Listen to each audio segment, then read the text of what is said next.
sense. Okay, let's look at another category. The other category is the category of the man God. There are many religions throughout history who have believed that some human being is actually God. Now, the example the Quran uses is the example of Christianity. There are Christians who claim that Jesus is Allah. That he is not just the son of Allah, but he is Allah. He is one and part and the same as God. And the Quran appeals to such beautiful, commonsensical things. The Quran says, didn't Jesus and his mother, because some people also worship Mary, and there were some Christians who used to believe also Mary was God. Even Catholics say that Mary is the mother of God. The mother of God? God had a mummy. So God, mama, mama, right?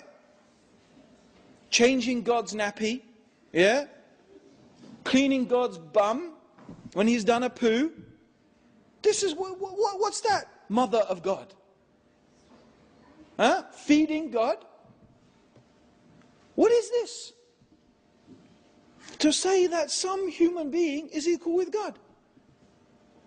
Didn't he walk on the earth and breathe air and eat food? And they went to the marketplace. You know, they needed to buy things. They went to the marketplace. See how Allah makes things clear. See how people are deluded away from the truth. What is this? Allah asks us in the Quran, if God wanted to destroy Jesus and Mary and everything in the whole earth, who could stop him? Of course, no one. That means that Allah has power over Jesus and Mary. If God has power over them and they are under the authority of God, they can't be the same as God. They can't be. And what does that mean anyway? To say that something is man and God at the same time. It's an impossibility to say that something, by definition, God is infinite, self-sufficient, and eternal. Human beings, by definition, are temporary, mortal, and needy. How can something be eternal and temporary both at the same time? How can something be self-sufficient and needy both at the same time? How can something be eternal and finite both at the same time? It's not a paradox. A paradox means something that seems impossible, but it's not. No, it is an impossibility by definition. Now, there are things that Christians say, God can do anything. Well, I mean, this raises a whole load of questions. God can do anything. I always say, well, do you believe God can do something evil?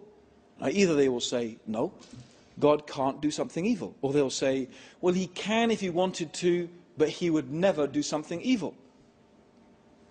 I say, why not?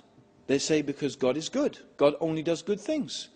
I say, exactly. It is the nature of God. The nature of God is that God is good. And a good God does not do evil things. It is also the nature of God that God is eternal. So an eternal God doesn't become temporary. It's the nature of God that he is self-sufficient, free of any wants and needs. So God does not become needy. Because that contradicts the nature of God. It's that simple. Doesn't that make sense? Isn't that just common sense? Now, you know, the whole idea that God becomes a man. Okay.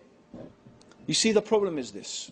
If you have a piece of string, yeah, and the piece of string is in the shape of a square, yeah, let's say the square represents the attributes of God. Right?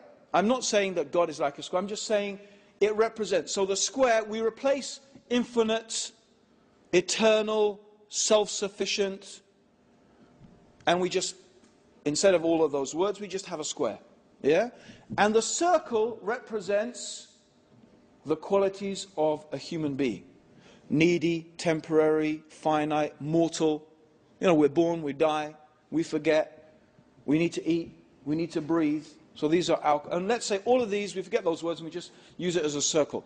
Now, just theoretically, what we could do, perhaps, is we could get the piece of string and change the shape of the piece of string from a square to a circle. So perhaps you could make the square into a circle, and you could make the circle into a square. But what you can't do is make the square into a circle and it's still a square at the same time. Right? Something can't be blue and red and still be blue. You can't make blue red and it's still blue. The circle can't be made a square and still be a circle. But that's what they're trying to say. God became a man but was still God. Doesn't make any sense. It's an impossibility. And wait a minute. These Christians are telling everybody in the world that you're going to go to hell forever if you don't believe something impossible. God is telling us, according to their religion, if we don't believe something absolutely impossible, you'll go to hell forever. So I have to believe something impossible without any proof, because by definition, you can never prove an impossibility. How can you prove something impossible? You can't. So I have to believe something impossible without proof. It's simple. I'll tell you something. And this is what I always say to every Christian.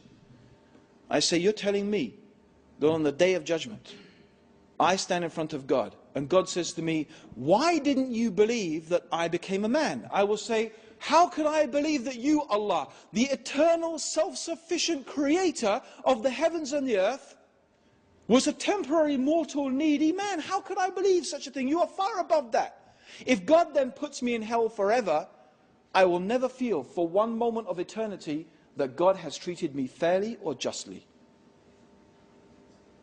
But if a Christian is asked by God, how could you say that I was equal, that this human being was me? This human being that ate my food, this human being that breathed my air, this human that depended upon